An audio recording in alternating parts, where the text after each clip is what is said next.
dell'iter parlamentare e credo anche per l'originalità, direi la puntualità di questa ricerca che il CEPA ha promosso sul tema della salute, sicurezza del lavoro, gli atteggiamenti fra due campioni di popolazione. Direi che forse soprattutto questa scelta di mettere a confronto cittadini italiani e nuovi italiani, come è stato detto all'inizio, forse l'elemento di maggiore originalità, diciamo, di questa ricerca, e in un certo senso è anche un po' un termometro di come funziona, o se funziona, l'integrazione attraverso due diritti fondamentali come sono la salute e il lavoro, no? Anche nel linguaggio comune si dice se c'è la salute c'è tutto, e se c'è il lavoro c'è speranza di futuro e possibilità di non solo realizzare la propria vocazione, ma anche di guardare con una qualche fiducia al futuro. Dico questo perché ho visto sul telefonino che l'Istat ha dato i dati ultimi sulla disoccupazione e siamo al 43% della disoccupazione giovanile e al 13% della disoccupazione in generale, i dati più peggiori, diciamo, dalla metà degli anni '80 ad oggi. E quindi credo che aver messo al centro lavoro e salute, e in particolare il tema poi delle malattie professionali, qui il contributo che ha dato il direttore dell'INAIL è particolarmente importante, credo che sia l'aspetto che ci consente di leggere un po' in filigrana di come, diciamo, questo fenomeno che ha cambiato anche il volto del nostro paese, cioè l'arrivo di un numero rilevante di persone migranti, sia un elemento essenziale per chi svolge un compito di istituzione sociale, i sindacati e le associazioni, o di istituzione pubblica come è compito del governo e delle istituzioni parlamentari. Ma venendo a noi, venendo al tema in particolare, poi dirò anche alcune cose in conclusione sull'appello e denuncia che Sordi ha fatto nella sua introduzione.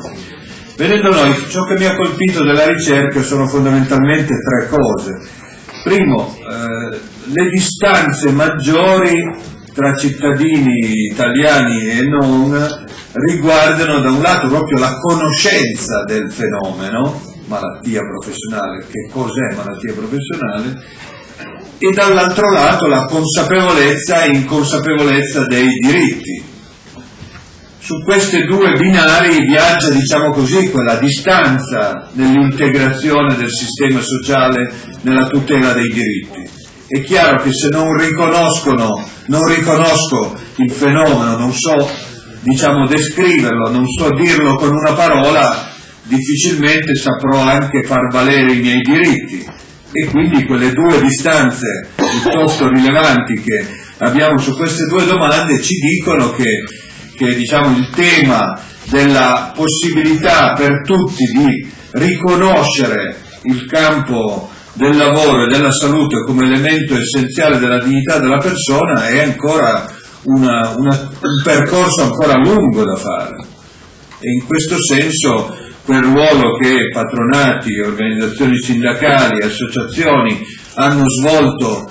dentro questo cambiamento, direi, epocale del Paese è ancora un compito tutt'altro che concluso, anzi ancora molto da percorrere e da compiere. In secondo luogo, però, invece questa distanza singolarmente, questo significa che queste organizzazioni sono lì dentro le vicende vitali del Paese, che queste organizzazioni, sia per quanto riguarda i cittadini italiani che per quanto riguarda i cittadini non stranieri, hanno un grado di fiducia piuttosto simile. Come dire che mentre nel riconoscimento e nel far valere il proprio diritto la distanza è ancora molto da colmare, nell'affidabilità che le organizzazioni, che hanno come compito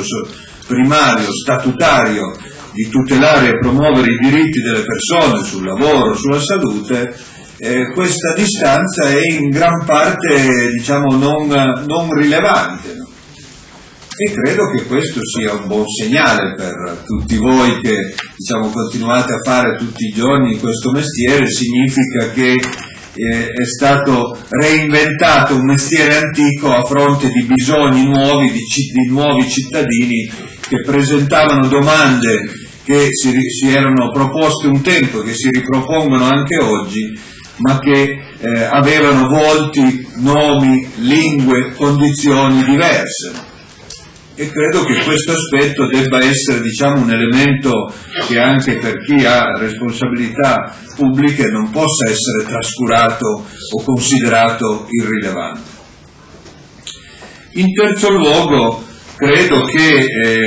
anche dal punto di vista istituzionale si sono fatti passi avanti, non solo sulla base di quelli che sono i principi di diritto e le leggi che hanno riconosciuto appunto una eguaglianza tra i cittadini italiani e i cittadini stranieri attorno a questi due elementi di diritto, ma anche nella messa in campo e della legislazione e delle modalità con cui la legislazione trova poi le sue forme operative. In questo senso credo sia opportuno ricordare come l'accordo nella conferenza unificata Stato e Regioni, considerando che poi la materia, in particolare della salute, ha molto a che fare non solo con le competenze statali ma con le competenze regionali, ha fatto sì che il complesso delle normative potessero trovare modi, forme, percorsi applicativi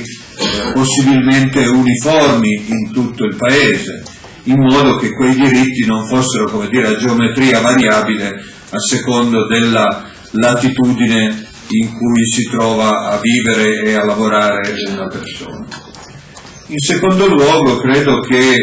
diciamo, il quadro anche qui che ha dato il direttore dell'INEL quando ha detto per la prima volta quest'anno nel 2012 c'è stato un regresso delle denunce, è sperabile che questo fenomeno non sia, diciamo così, perché ci sia stato un aumento del sommerso, ma che sia effettivamente, diciamo,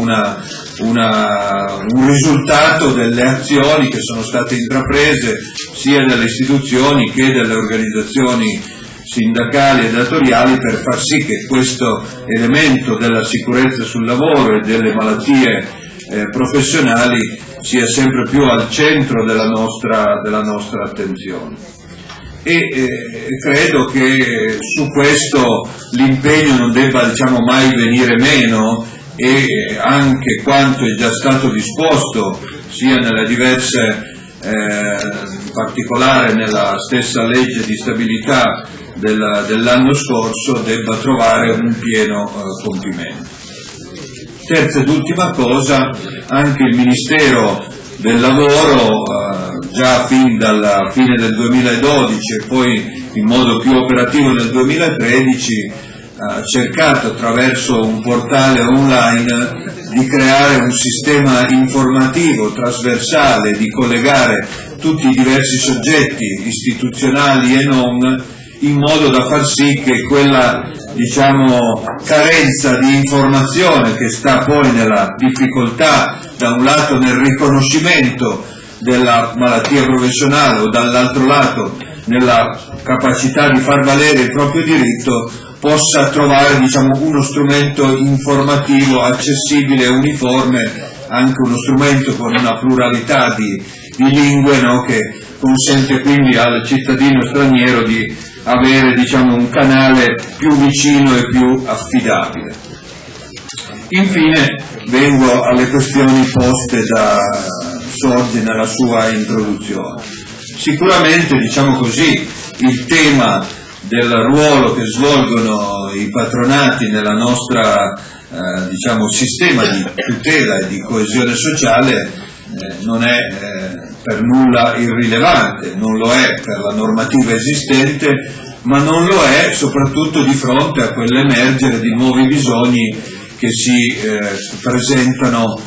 dentro un contesto da un lato di criticità economica, dall'altra di nuove emergenze come quelle dell'immigrazione che si sono date in questi anni.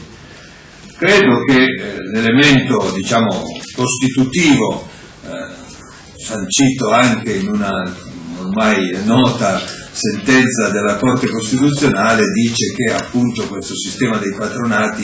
è parte integrante del sistema di tutela sociale della nostra Repubblica. Quindi su questo elemento cardine, questo elemento basilare, credo che non sia in alcun modo in discussione. Semmai appunto c'è da comprendere come questo sistema oggi si sposa e si integra con una ridefinizione delle modalità con cui il più grande ente previdenziale, l'INPS da un lato, ma dall'altro anche la polarità dell'INAIL, diciamo, avendo ormai, diciamo, il nostro sistema di protezione solo questi due grandi poli, grandi soggetti, come si va ad integrare e a, diciamo, coordinare con i cambiamenti che gli stessi soggetti istituzionali hanno generato e promosso in questi anni. In questo senso credo che le modalità con cui questa cooperazione e collaborazione deve andare a definirsi debbano costituire, diciamo, un elemento essenziale perché il livello di tutela e la capacità di incontro delle domande delle persone, tenendo conto appunto quegli handicap che ci sono sia da parte degli stranieri ma anche da molti cittadini italiani nell'accesso puramente attraverso la via telematica e informatica, diventi, diciamo così, un elemento che non sacrifichi poi i diritti delle persone e la possibilità per le stesse persone nel farli valere. In questo senso credo che sarà anche mio compito nel Ministero in cui sono stato inserito di far sì che questa cooperazione possa diventare il più possibile virtuosa e chiedendo a tutti, a chi rappresenta le istituzioni, a chi rappresenta le organizzazioni dei patronati, le organizzazioni associative e sindacali, di mettersi in una condizione, diciamo così, di cambiamento. Quello che è stato, diciamo così, la situazione di un tempo, siamo tutti chiamati a in qualche modo ripensarle, non per cancellare, ma per ripensare, per ridefinire, per far sì che questa cooperazione riesca a raggiungere il più possibile numero di persone e riesca a conseguire i migliori risultati dal punto di vista della tutela. Forse in questo senso appunto anche lo stesso stimolo che la ricerca dà, da un lato a cogliere le nuove domande e a vedere come l'integrazione marcia nel nostro Paese, e dall'altro a come le organizzazioni dei patronati sono dentro, diciamo, questi percorsi e queste vicende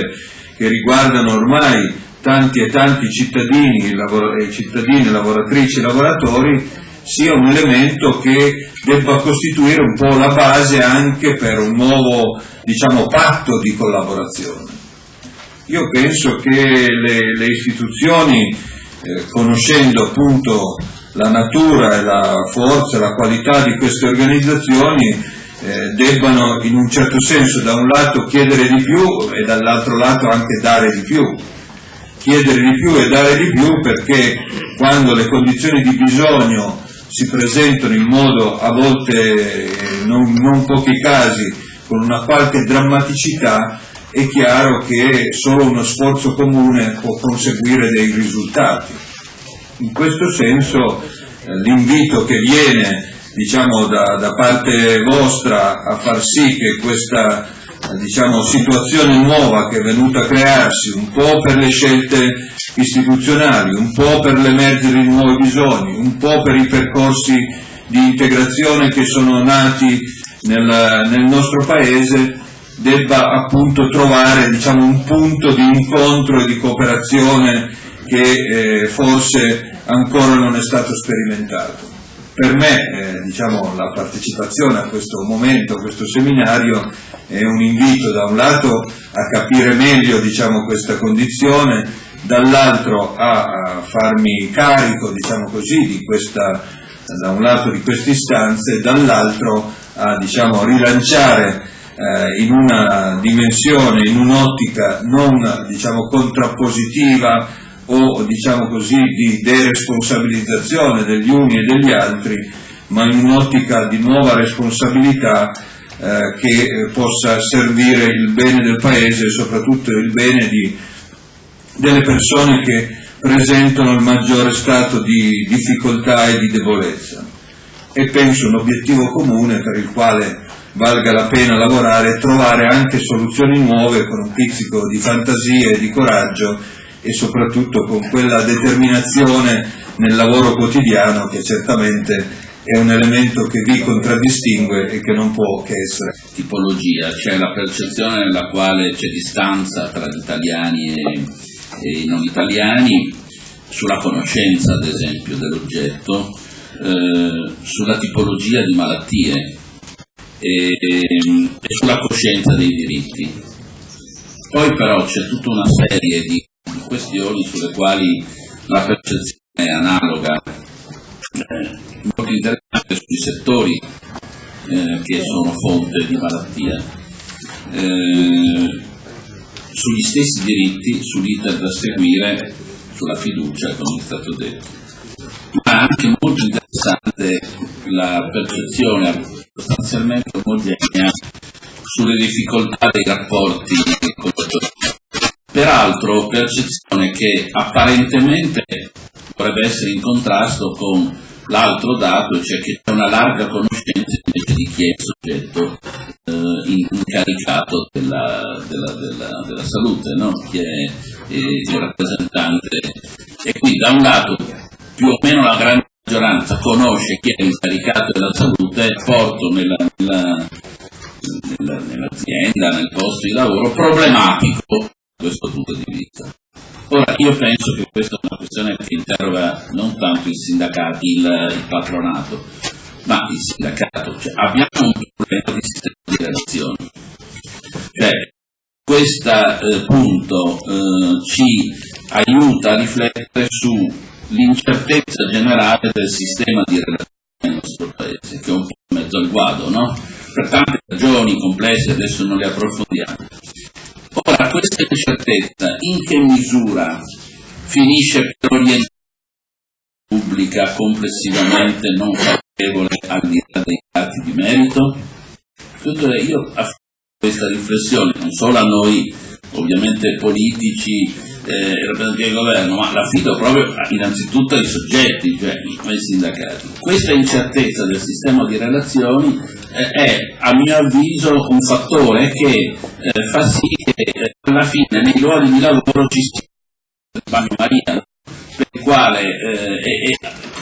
se noi prendiamo la situazione generale del mercato del lavoro dal territorio, dal luogo di lavoro, eccetera,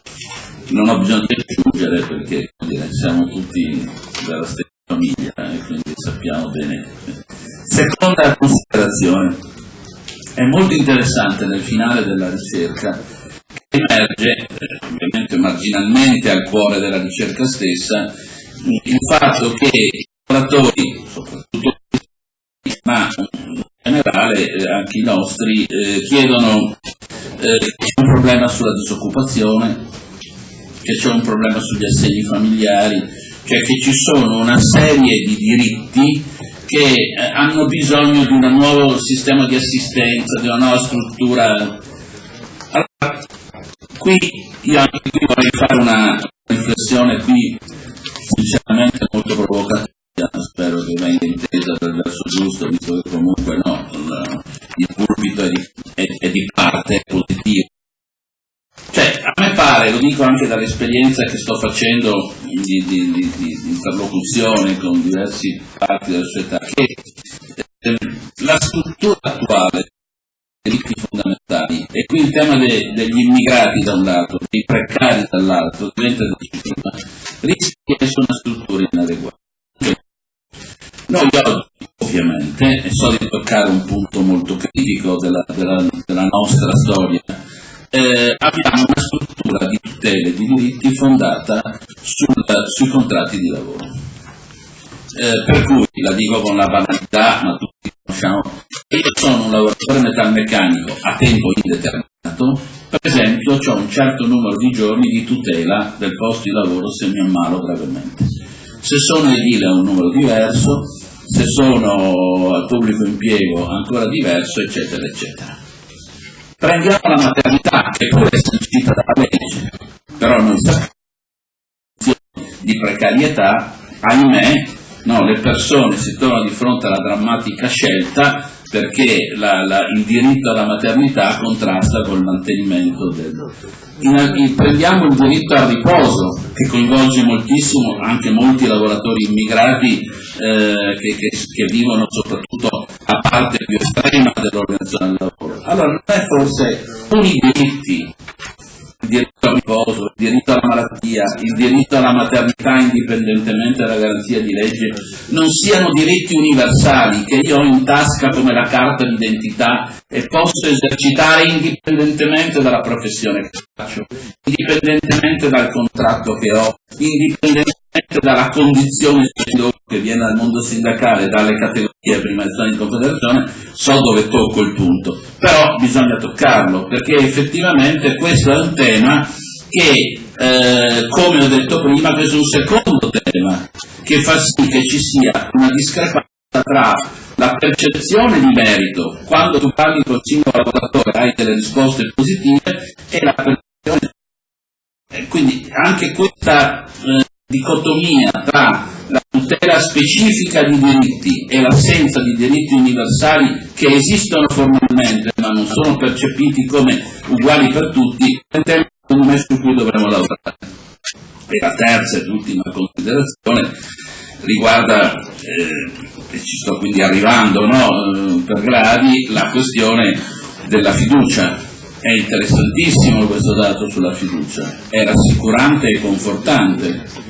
ma è contraddetto per l'appunto, e se mi permettete un'osservazione così in punta di forchetta, oggi nell'opinione pubblica esiste una contraddizione per molti motivi. Allora, la domanda che noi ci dobbiamo fare a questo punto, ed è un po' la sintesi del ragionamento che ho cercato di fare, è se a questa ondata negativa, critica, ipercritica, che c'è anche nel governo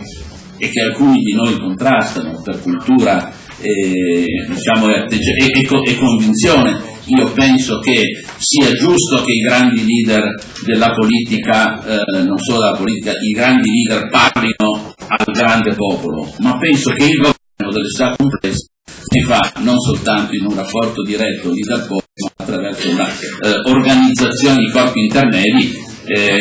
diciamo strutturati. Ma la domanda che a questo punto si devono fare i corpi intermedi è se l'ondata di piena di tipo critico congiunge l'opinione dei leader con l'opinione del popolo.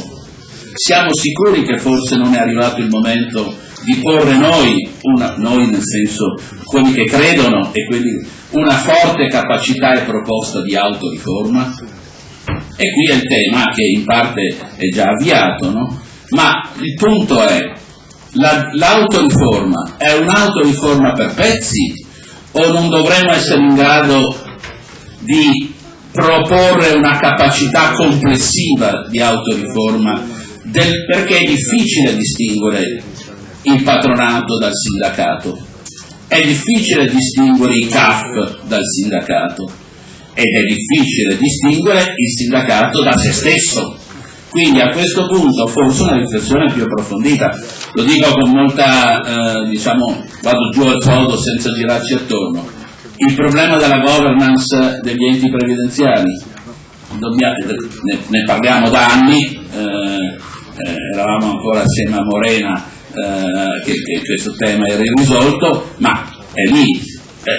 sciogliamolo non soltanto con una soluzione barocca, ma andando direttamente al dunque. Se tra 3 mesi scade il commissario dell'INPS, no? e il Ministero del Lavoro in primis, il Presidente del Consiglio dovranno fare le nuove nomine, Beh, il tema della governance sarà discriminante, ma reggerà una soluzione barocca oppure ci vorrà una soluzione, come dire, molto più, diciamo, rapida? Secondo, noi tutti sappiamo che il tema dei bilanci consolidati è un bluff, perché sono tutti trasparenti i bilanci dei sindacati, ma il fatto che non siano consolidati è un tema che dà all'opinione pubblica, o soprattutto a coloro che vogliono criticare, elementi talvolta pelosi, no? Terzo, abbasso la voce, i distacchi, i permessi sindacali, perché questo tema è lì, è sul tavolo. Allora lo facciamo affrontare diciamo d'autorità, oppure lo giochiamo d'anticipo? Quarto, e qui già siamo al dunque, molto bene il fatto che i patronati abbiano posto loro un problema di revisione, come i CAF stanno ponendo loro un problema di revisione, ma attenzione che va dentro questo quadro generale. Credo di essermi spiegato su qual è la sfida e qual è il tenore della sfida e come si può rispondere attraverso un gioco d'anticipo con una capacità non soltanto di resistenza, ma di interagire con un'opinione pubblica che oggi è in condizioni ipercritiche, eccetera. Vedete, ieri, e concludo su questo, un giornalista mi ha chiesto, sempre con solito malizia, ma perché i sindacati confederali hanno dichiarato che sono disposti a stare al CNEL senza retribuzione soltanto dopo che il Presidente del Consiglio ha detto che li aboliva il CNEL? Io ovviamente ho glissato la risposta, ma se rispondessimo tutti insieme a questa domanda forse riusciremmo a dare un po' di risposte anche al tema generale che ho posto.